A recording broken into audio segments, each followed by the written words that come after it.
আবার একটা নতুন ভিডিও নিয়ে চলে এসেছি। আজকে আমি এসেছি ব্যারাকপুরে, পেছনেই দেখতে পাচ্ছেন আপনারা।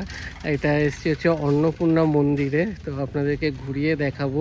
এইটা কিন্তু প্রতিষ্ঠা করেছে রানী রাসমণির যে ছোট মেয়ে জগদম্বা দেবী। 1875 সালে এই মন্দিরটি উনি প্রতিষ্ঠা করেন এবং এটা কিন্তু একদম বলা হয় যে আমাদের দক্ষিণেশ্বরের যে কালী মন্দির আছে তারই পুরো একদম ডুপ্লিকেট বা ছোট ভার্সন।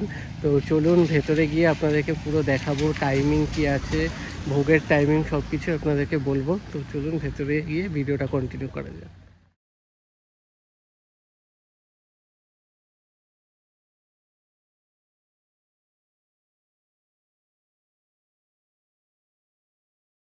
গেট দিয়ে ঢুকে এই হচ্ছে মেন মন্দির।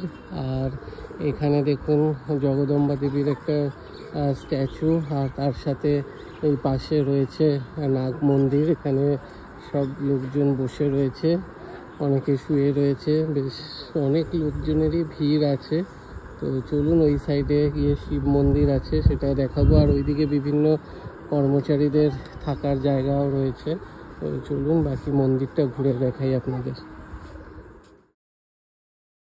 দেখুন এদিকে তিনটে শিব মন্দির, এদিকেও তিনটে শিব মন্দির। এখানে কিন্তু তিনটে করে শিব মন্দির রয়েছে।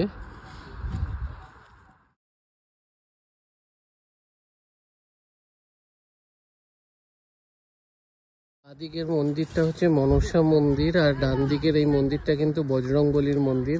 দেখুন বজরংবলীর পতাকা উঠছে ওপরে।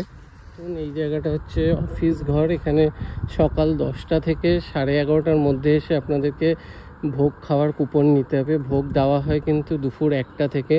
দুপুর 1টায় মন্দির বন্ধ হয়, আর তারপরেই কিন্তু এখানে ভোগ দেওয়া হয়। আর এখানে দেখুন এই যে টেবিলগুলো পাতা রয়েছে বারান্দায়, এখানে কিন্তু বসে দুপুরে খাওয়া দাওয়া করতে পারেন যদি আপনারা সকালে এসে কুপন নিয়ে নেন।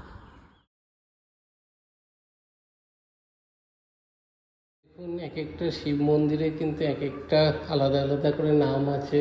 যেমন এখানে আছে শ্রী শ্রী কৈলেশ্বর, তো ওইরকম বাকি মন্দিরগুলোতেও কিন্তু আলাদা আলাদা নাম আছে। শ্রী শ্রী কেদারেশ্বর, শ্রী শ্রী কপিলেশ্বর। খুলে দিয়েছে বজরংবলীর মন্দির।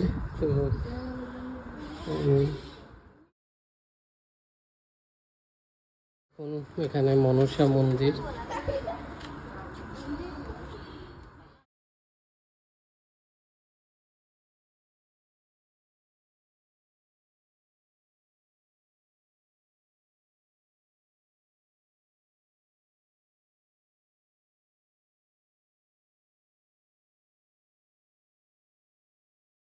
ঠিক পেছন দিকটা দিয়ে একদম সামনেই রয়েছে মন্দিরের ঘাট।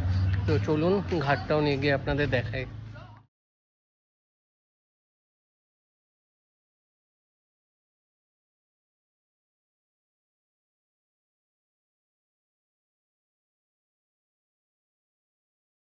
কিন্তু মন্দির 4টের মধ্যে ওপেন হয়ে যায়। আজ যেমন 4টে বাজে 5 মিনিট আগেই খুলে দিয়েছে, যেহেতু অনেক লোকজন এসছে। আর এটা সন্ধে 8টার সময় গেট বন্ধ হয়ে যায়। তো আপনারা আসুন, সকালের দিকে এসেও ভোগ প্রসাদ খেতে পারেন, বেশ ভালো লাগবে। সুন্দর জায়গাটা, খুব সুন্দর মন্দিরটাও। তো ভিডিওটা ভালো লাগলে ভিডিওটা লাইক করবেন, শেয়ার করবেন এবং পেজটা ফলো করে দেবেন। আবার দেখা হবে নতুন ভিডিওতে।